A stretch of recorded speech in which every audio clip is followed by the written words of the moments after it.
अस्सलाम वालेकुम दोस्तों, मैं हूँ क़ास अहमद और आप देख रहे हैं मेरे यूट्यूब चैनल टेस्ट सोल्यूशन। दोस्तों, आप लोगों को बताता चलो कि जो फेडरल डायरेक्टरेट ऑफ एजुकेशन में जो एलिमेंट्री स्कूल टीचर की जो टेस्ट है वो 21 अप्रैल को कंडक्ट होने वाला है।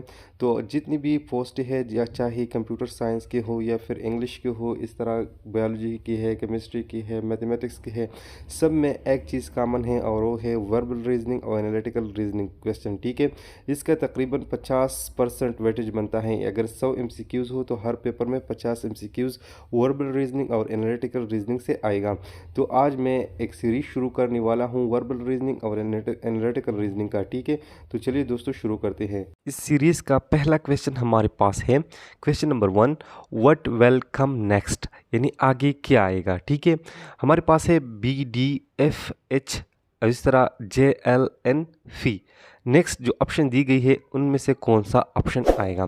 तो पैटर्न हमारे पास क्या है। ठीक है, पैटर्न हमारे पास कुछ यूँ है कि जो BDFH है इसमें ए स्किप किया गया है, बी लिखा गया है, इस तरह सी को स्किप किया गया है, डी लिखा गया है, ई को स्किप करके एफ लिखा है, और इस तरह जी को स्किप करके एच लिखा है। ठीक है, सिमिलरली जो JLN है इसमें कुछ यूँ है कि आई को स्किप करके जे लिखा है, के को स्किप करके एल लिखा है, एम को स्किप करके एन लिखा है, और ओ को स्किप करके पी लिखा है।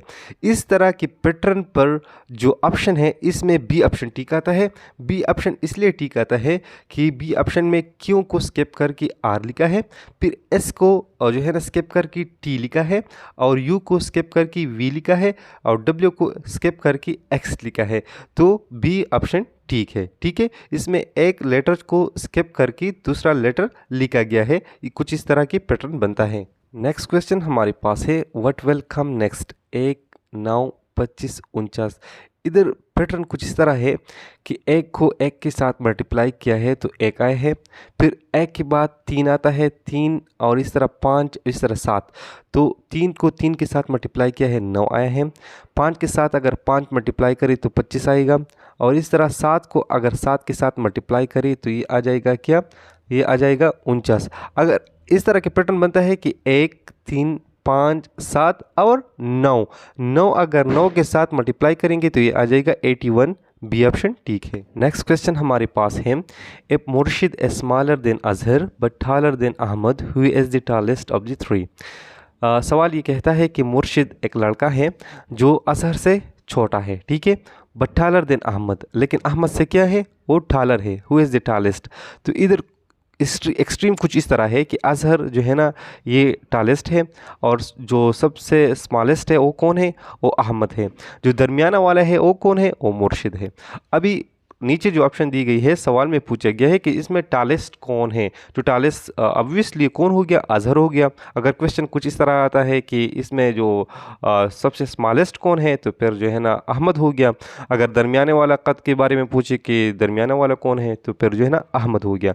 लेकिन इधर क्वेश्चन कुछ इस तरह है कि सबसे जो टालेस्ट है वो कौन है, तो अजहर हमारे पास है। सी ऑप्शन ठीक है।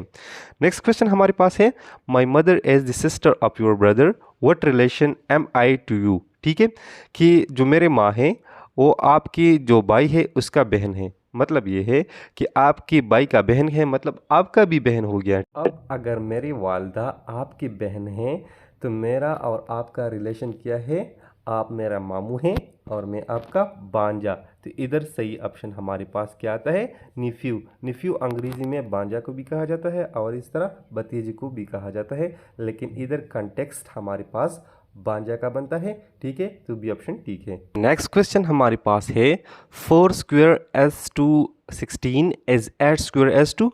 तो ये बहुत आसान है, अगर हम 4 का स्क्वायर ले तो इससे आता है 16। ठीक है, अभी अगर 8 का स्क्वायर ले तो 8 ज़रबे 8 इज इक्वल टू 64। ये ऑप्शन ठीक है। क्वेश्चन नंबर 4 हमारे पास है, 16% ऑफ 160, मतलब कि 160 का 16% मालूम करना है।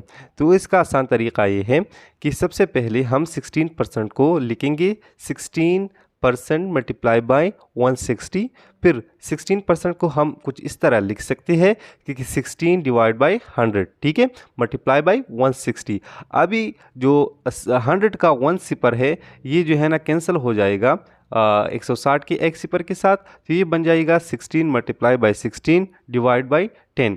तो 16 मल्टीप्लाई बाई 16 से आता है 256। अगर हम इसको 10 पर डिवाइड करेंगे तो ये आ जाएगा 25.6। नेक्स्ट क्वेश्चन हमारे पास कुछ इस तरह है कि 10% ऑफ 20% ऑफ 400।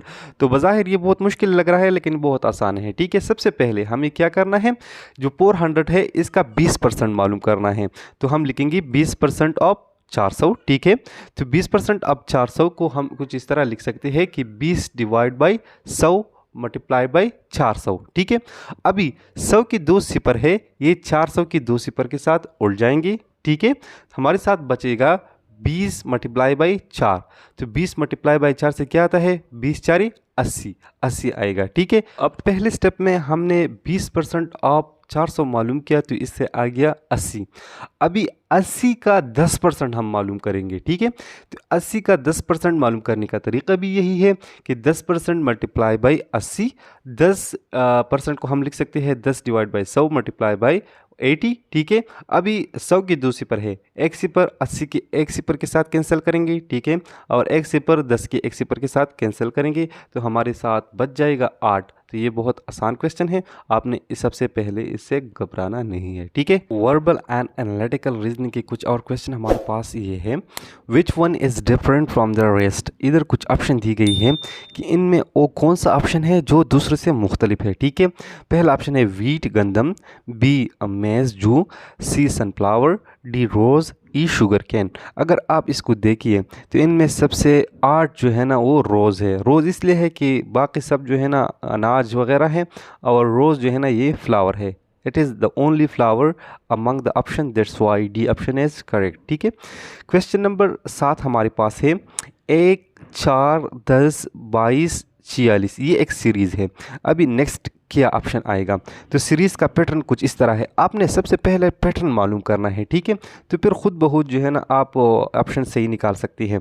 ऑप्शन पैटर्न हमारे पास कुछ इस तरह है कि 1 के साथ अगर हम 3 जमा करेंगे तो ये 4 आएगा, 4 आया है। ठीक है, फिर 4 के साथ अगर 3 का डबल 6 बनता है, 6 जमा करेंगे तो 10 आएगा।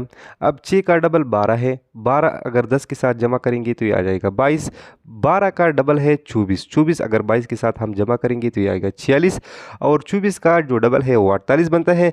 48 अगर हम 46 के साथ जमा करेंगे तो ये आ जाएगा हमारे पास 94। ठीक है, तो इधर सही ऑप्शन हमारे पास डी है, 94। इस तरह कुछ और क्वेश्चन हमारे पास है, ये एनालॉजी के क्वेश्चन है। ठीक है, bark as to dog, is move as to. अभी हमें मालूम है कि बार्किंग का जो आवाज़ है ये किसका है, डॉग का है।